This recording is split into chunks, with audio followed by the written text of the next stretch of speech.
Assalamualaikum warahmatullahi wabarakatuh, Pak Andi. Waalaikumsalam, Pak Fikri. Pak, sehat? Sehat, alhamdulillah. Minta waktu sebentar, Pak. Siap, siap. Perkenalkan, saya Fikri Budiman dari SMA Negeri 8 Bengkulu Selatan. Kebetulan sekarang saya lagi mengikuti guru penggerak angkatan 11. Nah, pada hari ini saya ingin melaksanakan tugas demonstrasi kontekstual tentang pengambilan keputusan dalam etika atau rujukan moral. Jadi nanti ada beberapa yang ingin saya tanyakan dengan Bapak. Bisa, Pak? Siap. Baik, Pak. Kita mulai aja ya, Pak. Siap. Baik, Pak. Selama ini bagaimana cara Bapak dapat mengidentifikasi kasus-kasus yang merupakan dalam etika atau rujukan moral? Ya. Baik, terima kasih Pak Fikri. Jadi sebelum saya menjawab itu mungkin kita harus mengetahui dulu kira-kira dilema etika itu seperti apa, rujukan moral itu seperti apa. Nah, kalau pemahaman saya dilema etika itu kita dihadapkan dengan mengambil keputusan, tapi posisinya posisi positif semua, benar semua gitu kan. Tetapi kita harus mengambil keputusan, gitu kan. Nah, kalau yang rujukan moral ini biasanya dia berhubungan antara yang negatif dengan yang positif, sehingga lebih mudah kita mengambil keputusannya seperti itu. Kami mengidentifikasinya, misalkan ada permasalahan, jadi kita identifikasi dulu permasalahan ini, akar permasalahan seperti apa, gitu kan. Apakah dia ini termasuk ke dalam dilema etika, apakah dia termasuk ke dalam rujukan moral, atau permasalahan yang biasa saja. Baik, baik, Pak. Jadi bisa saya tangkap artinya dilema etika itu benar lawan benar dan rujukan moral itu benar lawan salah, negatif positif. Baik, Pak. Yang selanjutnya, Pak, selama ini bagaimana Bapak menjalankan pengambilan keputusan di sekolah Bapak, terutama untuk kasus-kasus di mana dua kepentingan yang sama-sama benar atau sama-sama mengandung nilai kebijakan? Ya, nah itulah yang sebenarnya agak repot dan bingung kan, karena posisinya semuanya sama-sama benar. Nah, biasanya di SMA 5 Bengkulu Selatan ini Pak, kita punya tim. Kita sudah bentuk tim untuk menganalisa, kemudian melihat faktor-faktornya seperti apa, gitu kan, dan memberikan pertimbangan kepada saya selaku kepala sekolah di sini untuk mengambil keputusan yang terbaik. Sehingga ketika keputusan itu menjadi keputusan bersama, bukan otoritas kepala sekolah, maka biasanya yang pemilik kasus tadi permasalahan ini biasanya akan menerima. Jadi ada tim ya. Artinya Bapak melakukan kolaborasi dengan teman sejawat. Baik, baik, Pak. Selanjutnya, Pak, langkah-langkah atau prosedur apa yang bisa Bapak lakukan selama ini, Pak? Jadi kalau seandainya dia itu berhadapan dengan anak, biasanya kan harus ada jenjang menyelesaikan permasalahan tadi kan. Dengan guru dulu, kemudian kalau guru mata pelajarannya belum tuntas, maka dengan wali kelas, melibatkan wali kelas. Kalaupun belum tuntas, nanti dengan BK dan kesiswaan kan gitu kan. Kalaupun belum tuntas, baru dia nanti di kepala sekolah. Baik, baik. Artinya dari bawah sampai ke atas. Baik, Pak. Selanjutnya, Pak, hal-hal apa yang selama ini Bapak anggap efektif dalam pengambilan keputusan pada kasus-kasus dilema etika? Ya. Jadi karena ada tim yang dibentuk, jadi kan ada pertimbangan-pertimbangan khusus dari mereka itu kan. Nah, pertimbangan-pertimbangan yang mereka ambil itu menjadi acuan saya selaku kepala sekolah untuk mengambil keputusan. Nah, jadi ada tim yang dilibatkan untuk menangani kasus permasalahan. Kalaupun nanti misalnya masalah yang cukup urgen dan berat, biasanya saya adakan rapat mendadak gitu kan, briefing untuk menyelesaikan permasalahan seperti ini. Nah, biasanya memang ada beberapa guru, beberapa wakil kepala sekolah, BK yang memberikan masukan, lalu kemudian diputuskan secara bersama-sama. Oke, baik, Pak. Selanjutnya, Pak, apakah Bapak memiliki sebuah tata cara atau jadwal tertentu dalam sebuah penyelesaian kasus dilema etika? Apakah Bapak langsung menyelesaikan di tempat atau memiliki sebuah jadwal untuk menyelesaikan, bentuk atau prosedur seperti apa yang Bapak jalankan? Kalau di SMA 5 Bengkulu Selatan ini kita punya program bulanan briefing, rapat untuk membahas tentang permasalahan yang dihadapi selama bulan itu kan, seperti itu kan. Nah, misalkan sudah ada solusi yang ditawarkan, nah apakah solusi itu efektif dalam menyelesaikan masalah tadi. Tetapi terkadang memang ada insidentil sifatnya insidentil permasalahan. Pada saat itu terjadi permasalahan, biasanya kita lihat kalau permasalahan itu cukup berat dan perlu penanganan cepat, maka biasanya pada saat itu harus segera diselesaikan. Karena ketika kita menunda menyelesaikan, biasanya pihak-pihak luar yang memanfaatkan kepentingan biasanya lebih runyam lagi kan seperti itu Pak. Baik. Artinya memang ada jadwal rutin bulanan Pak ya. Kalau ada insentil cepat untuk keputusan maka akan dilaksanakan keputusan. Baik. Terima kasih Pak. Selanjutnya Pak, adakah seseorang atau faktor-faktor apa yang selama ini mempermudah atau membantu Bapak dalam pengambil keputusan dalam kasus-kasus dilema etika? Tadi kan sudah saya sampaikan kita punya tim yang saya tunjuk biasanya dari guru senior kan itu kan wakil kepala sekolah, kasubag gitu kan. Nah pertimbangan mereka itulah yang mempermudah saya untuk mengambil sebuah keputusan. Baik. Ini pertanyaan terakhir Pak. Dari semua hal yang telah disampaikan, pelajaran apa yang dapat Bapak petik dari pengalaman Bapak untuk mengambil keputusan dilema etika ini Pak? Ya. Keputusan kalau dia bersifat otoriter, hanya kepala sekolah saja yang mengambil keputusan itu biasanya akan berdampak tidak bagus. Makanya kita harus melibatkan pihak lain untuk memberikan masukan bagaimana permasalahan ini bisa diselesaikan. Nah, keputusan bersama itu biasanya lebih efektif dalam menyelesaikan masalah khususnya untuk dilema etika. Baik Pak, terima kasih. Kalau boleh saya simpulkan, artinya kalau ada permasalahan, Bapak melakukan kolaborasi dengan teman sejawat, mengadakan jadwal bulanan rutin tiap bulan. Kalaupun ada insentif, Bapak langsung mengambil keputusan dan melibatkan semua, mungkin bisa dewan guru maupun wali murid secara utuh. Baik, terima kasih Pak. Itu saja yang mungkin perlu saya tanyakan dengan Bapak. Terima kasih lagi sekali lagi Pak. Saya kira Assalamualaikum warahmatullahi wabarakatuh.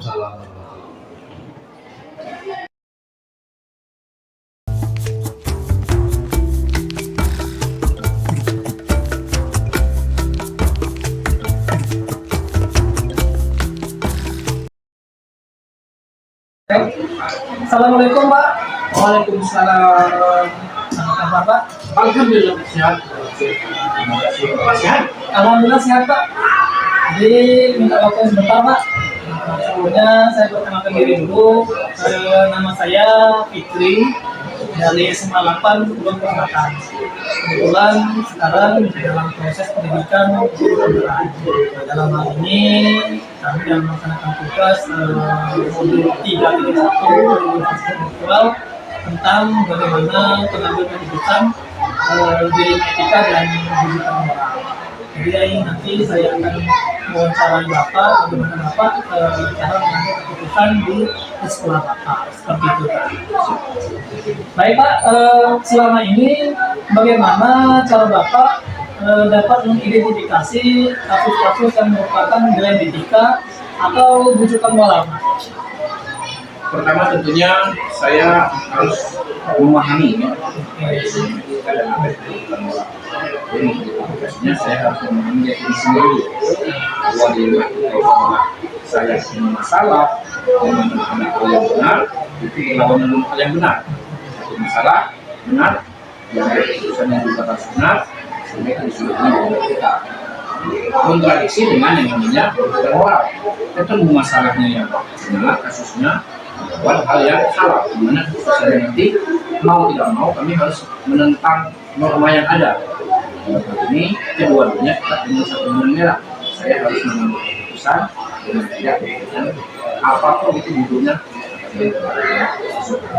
Baik Pak, jadi kalau boleh saya simpulkan, dilema etika benar lawan benar, bukan moral benar lawan salah, seperti itu. Baik Pak, selama ini bagaimana Bapak menjalankan pengambilan keputusan di sekolah Bapak, terutama untuk kasus-kasus di mana ada dua kepentingan yang sama-sama benar atau sama-sama menanggung nilai kebijakan Pak?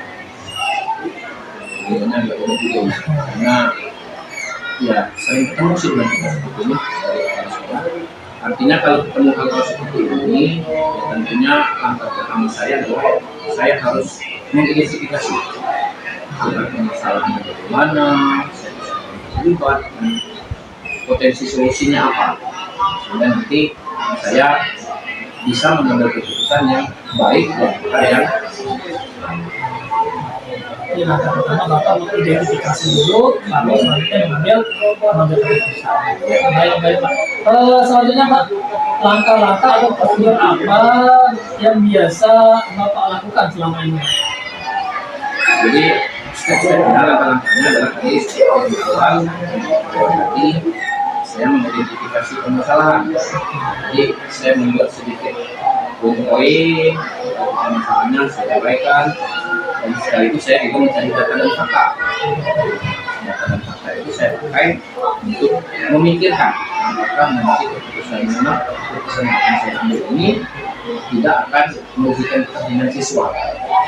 Selanjutnya saya kalau sudah memang terbentuk sama sekali, saya ada kebingungan atau apa, maka saya akan berkolaborasi dengan teman-teman yang lain. Jadi keputusannya tetap saya yang memutuskan. Ini Bapak melakukan kolaborasi dengan teman sejawat. Walaupun keputusan ada di tangan Bapak. Prosesnya ada di tangan saya. Baik Pak. Selanjutnya Pak, hal-hal apa saja yang selama ini Bapak anggap efektif dalam mengambil keputusan pada kasus-kasus dilema etika? Efektif dalam hal ini kalau boleh saya memberikan pertanyaan itu adalah keputusannya tepat dan informasinya pas buat ini semua pihak ya. Bahwa selama ini efektifnya saya kebetulan di SMP Negeri Sumber ini ada beberapa rekan kerja guru saya itu yang kebetulan sudah lebih senior dari saya, mereka punya kemampuan pengalaman yang lebih karena mereka sudah pernah juga menjadi kepala sekolah. Sehingga hal ini saya berdayakan mereka, saya minta pendapat mereka, kemudian juga saya ajak rembuk dengan guru saya yang kebetulan spesialis memang sarjana bimbingan konseling. Sehingga keputusan itu sedikit banyak textbooknya ada dari ilmu kita, kemudian juga ilmu dilema etikanya juga tetap harus ada. Keputusan ini tetap ada itu. Baik Pak. Selanjutnya Pak, hal apa saja yang selama ini merupakan tantangan ini Pak dalam pengambilan keputusan pada kasus-kasus dilema etika Pak? Bahwa keputusan itu ada yang efektif, semua sudah melalui rembukan gitu ya. Kemudian hal apa yang kadang-kadang menjadi hambatan atau tantangan saya juga dalam hal ini. Kita menyelesaikan permasalahan siswa, baik itu dilema etika atau pendidikan moral, itu terkait dengan atau melibatkan kepentingan orang tua siswa atau masyarakat sekitar. Nah, tantangannya adalah ya tingkat pendidikan pihak kita berembuk atau menyelesaikan permasalahan dari orang tua siswa dan masyarakat sekitar ini kadang-kadang perlu pendekatan khusus untuk dapat menyelesaikan masalahnya. Kalau dalam istilah kerennya itu win-win solution ya, menyelesaikan masalah yang tidak memberatkan atau menyalahkan satu pihak saja. Dimana benarnya yang saya boleh lihat di awal tadi, saya tidak akan mengambil keputusan yang akan merugikan kepentingan siswa. Sedilema apapun, seberat apapun, sekusut apapun. Baik Pak, begitu. Selanjutnya Pak, apakah Bapak memiliki sebuah tata cara atau jadwal tertentu dalam sebuah penyelesaian kasus dilema etika? Apakah Bapak juga langsung menyelesaikan di tempat atau mungkin memiliki sebuah jadwal untuk menyelesaikannya? Bentuk prosedur seperti apa yang Bapak jalankan Pak? Jadi ada dua hal ya, kalau masalahnya timbul insidentil atau mendadak seperti itu, maka tata kalanya adalah saat itu memang harus diselesaikan dengan segala kemampuan dan potensi yang ada. Jadi saya kumpulkan, saya minta tuntukan dengan para senior dan juga BK, lalu nanti saya pikirkan untuk keputusan yang paling benar, yang paling tepat. Tentang tata kala, kebetulan di SMP Negeri Sumber ini saya biasakan untuk ada forum khusus, yaitu yang saya ambil waktunya pasca upacara bendera setiap hari Senin, tapi tidak tiap minggu, jadi minggu pertama dan minggu ketiga. Jadi sebulan ada 2 kali. Forum itu kami pakai untuk saling mengumpulkan atau saling bercerita apa permasalahan yang kami bahas atau permasalahan yang terjadi di mata pelajarannya di masing-masing. Jadi di situ akan muncul potensi-potensi masalah yang nanti sebelum dia meledak sudah bisa antisipasi. Baik Pak. Jadi Bapak dalam ini ada jadwal tertentu, mungkin 1 bulan 2 kali dari Pak. Selain daripada ada insidentil tadi yang Bapak putuskan. Oke. Baik Pak, adakah seseorang atau faktor yang selama ini mempermudah atau membantu Bapak dalam mengambil keputusan dalam kasus-kasus dilema etika ini, Pak? Kebetulan ada di mana dalam hal ini SMK 29 itu memiliki guru BP atau guru BK yang masih muda dan basis ilmunya memang dari sarjana konseling. Dia juga cukup peduli dengan masalah yang muncul. Kemudian juga ada guru senior yang saya banyak ini bisa saya minta tapi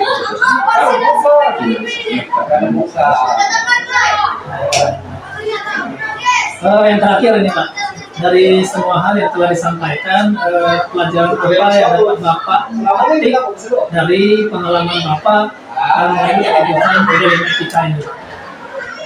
dalam mengelola sekolah itu memang tidak bisa sepintar apapun kepala sekolah atau pimpinan sekolah kalau tidak ada pihak lain di sekolah itu membantu di dalam hasil misalnya etika dan sentral, karena kuncinya adalah kolaborasi. Jadi kita bersama saling membantu menutupi kekurangan dan kelebihan masing-masing lewat forum yang saya itu yang disebutkan.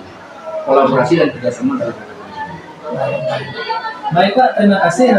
Sedikit saya tangkap, saya banyak belajar dari Bapak mengenai masalah-masalah kasus.